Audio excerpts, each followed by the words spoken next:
Labdien, arhibīskapa kungs! Labdien, Meža parka draudzes mācītāji! Labdien, Meža parka draudzes! Es domāju, ka šodien ir svētki ne tikai draudzei, ne tikai baznīcai.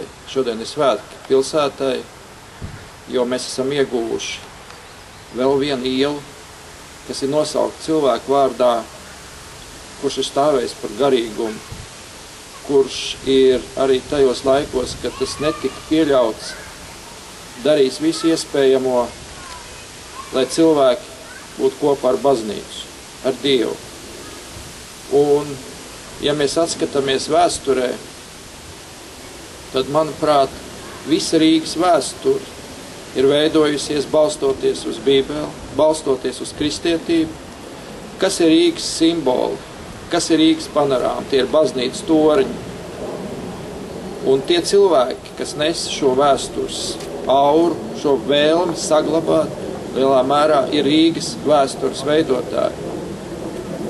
Profesors Feldmans, Luterāņu baznīcā, mūsu Rīgas vēsturē, manuprāt, ir viens no tiem cilvēkiem, kas arī ir pelnījis lielu pateicību no visiem mums par to, ko viņš ir darījis. Rīgas doma, tā ir pašvaldība, tie ir deputāti, tie ir konkrēti cilvēki, un kas novērtēja to.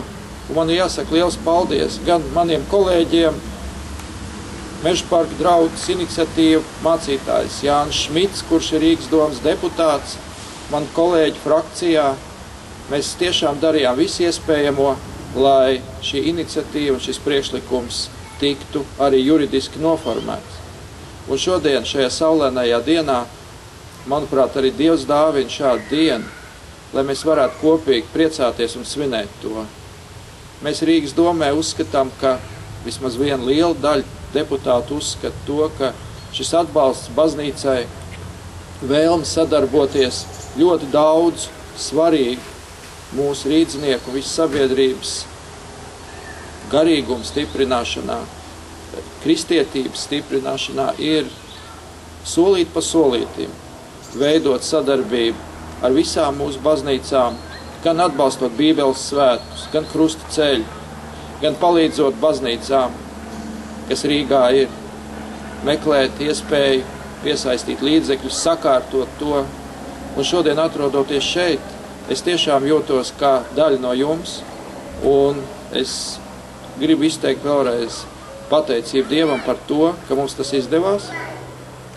Paldies visiem, kas līdzdarbojās, un tas, ka Rīgā ir profesora Feldmaņa iela, manuprāt, ir apliecinājums tam, ka mēs, ja gribam, varam izdarīt ļoti daudz. Paldies!